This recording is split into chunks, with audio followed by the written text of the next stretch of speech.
I thought, some of the best basketball we've played all year. The spark and the energy was there from the jump. The difference, obviously, in that game and in some of the games leading up to it is we made shots. Lots of people contributed to what we were doing. It's just bothersome, I guess, is the best word. For us to be the team that I think that we are, but it's not showing in the results. I definitely think that we have the pieces that it takes to be successful. We're just not doing the little things that help you win. And the same thing in the Martin game. We'd made mistakes down the stretch that led to us to not be able to finish that. But, these kids gave great effort. If they will play with that type of effort from here on out, I think things can turn around. But, with the schedule the way it is, it's very difficult. We're going to play Belmont on Tuesday, turn around, play Thursday, Saturday, and not much time to prepare. But, we just have to go out and figure out a way to win games. Rechelle, I know you're not in the moral victory business, but in terms of Saturday and how you guys played, and I don't know that there's anything you can take from the last time you saw them in March, but how well you played them on Saturday, was there at least some positives that maybe not as much you and your staff, but your kids got out of it, that hey, we're close, we can play with the best teams in the league? I do think that you have to. If you don't find positives in each situation, then you're never going to be anything but gloom and doom. So, but I do think we're close. I've thought we're close all year, and then going to Martin and playing them down to the wire, I think has to give our kids confidence. But I feel like that it's going to take that one breakout win. It's going to take that one win to prove to ourselves and to each other that we have what it takes. And so we're going to continue to try to get that. We're going to fight these next 14 games each and every time. And we're going to hope that we grow through this, and we're going to hope that we continue to get better through this, because I do love this team. I think we've got a lot of great pieces. We've just got to figure out how to consistently perform when it matters. Caitlin Young, from day one to where she is now that you've got about a half a season behind her, where have you seen the biggest growth from her so far? Well, I just think learning how to play the game. She had difficulty against Sane at SEMO. She had difficulty against Chelsea Perry on Saturday, but you're talking a freshman versus a fifth-year senior in Sane and a former or a future WNBA player in Chelsea Perry. So her being able to be in those situations is only going to continue to help her grow. She is learning how to attack different types of defenders, and she is so coachable, and she wants to get better, and she has the ability to expand her game even further out on the floor, and it's something that we're going to continue to progress and work on, because she eventually I think she can eventually be the type of player like Chelsea Perry that can score from three-point, mid-range, and in the post. Now, obviously, she's not going to have the athletic ability and the God-given things that Chelsea has, but I do think that as time goes on, Caitlin could really, really step into a role of being a three-dimensional scorer. Is there any insight maybe you can share on what's going on with Alexis right now, just in terms of her productivity being down and minutes down a little bit? And I know that can be sort of tied to a lot of different things, but for a kid that expectations were certainly high going into this year, and she's struggling a little bit. What's going on with her? Yeah, I mean, she was out for COVID protocol at the beginning of the season. And that was in the time where it was 14 days, could do nothing. And, you don't really know what the effects of this are. But I do know that the spring in her step and the athleticism and the things that set her apart, that allow her to do the things that she does, just hasn't come back. And so, I mean, that's not an excuse, and she wouldn't want me to make excuses for her. But I do think that some of that is mentally and physically taking a toll on her. Now, at this point, should we expect to see her out of that? I would think so. But, you know, I don't think anybody's more disappointed than she is. She knows that we need her production and need her to be the player that she has been and is capable of being. So all we can do at this point is just continue to push her towards that, get, you know, the reps that she is getting.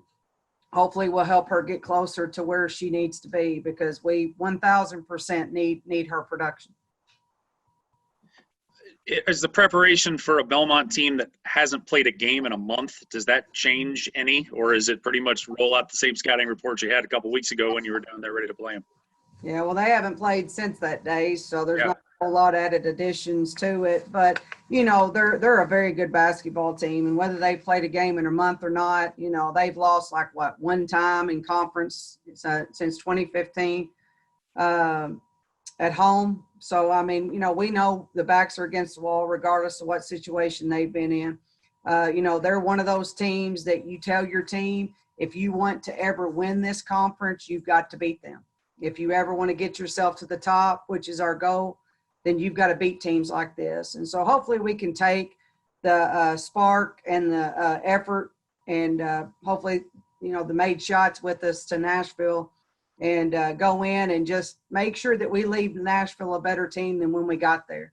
Right now, we're still in the process with this. So if we give up on the process for the immediate results, then we're never going to be the program that we want to be. So I realize that most people expect by year 4 for things to be totally turned around. Nobody wants that more than me. I can promise you that.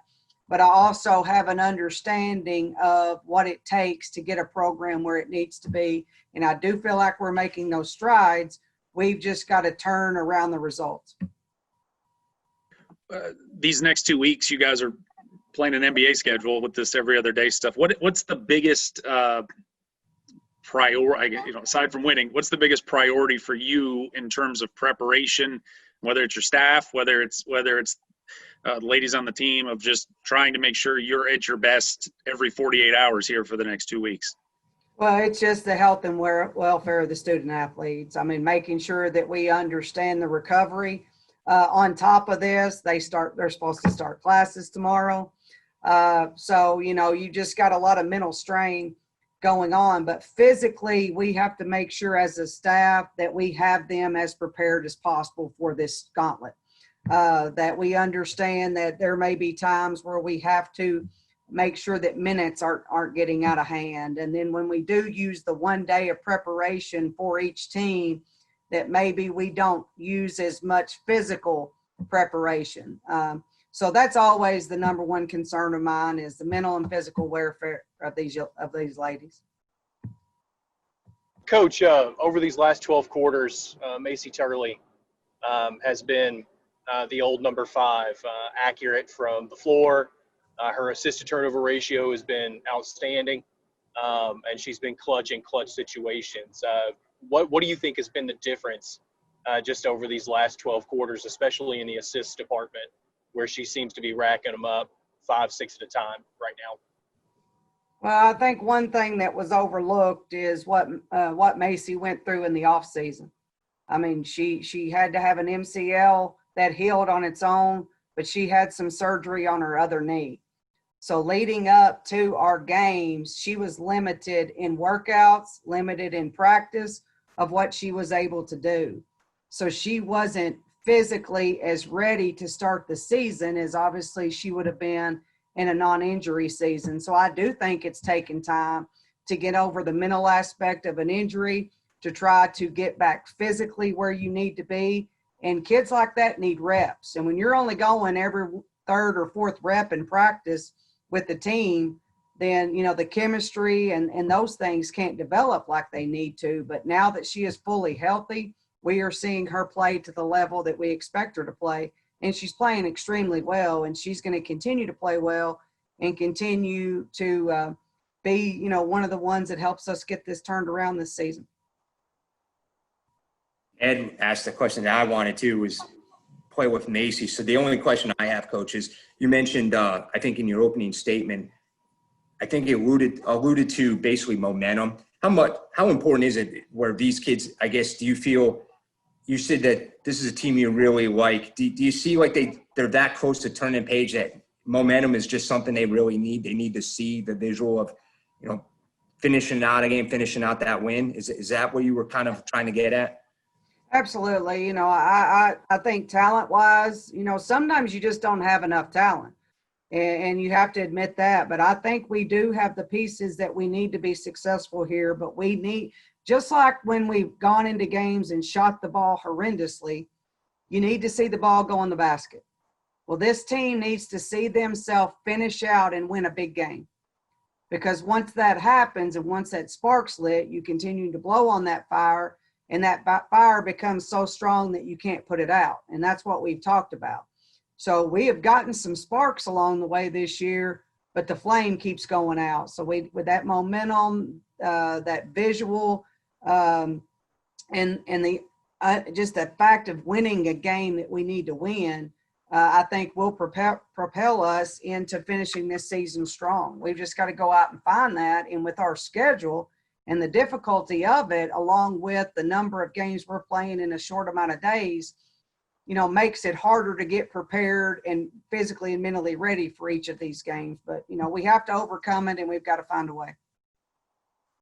And then just one follow-up to that. You said, I'm trying to quote what you said there, like, I guess adding was air, or to get that spark and become a full flame here. I know I didn't quote you exactly, but is there something specific that could maybe keep that fire lit?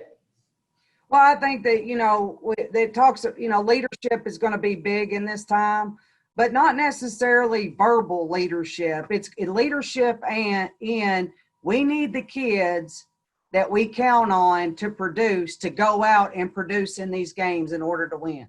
So you learn along the way, you prepare along the way, but ultimately you have to perform. And I told them before the Martin game, we've been rubbing sticks together for a long time.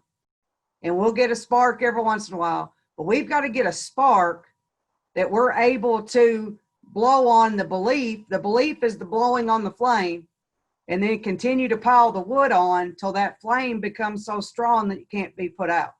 So we're still rubbing sticks together right now, and it's time to start a fire.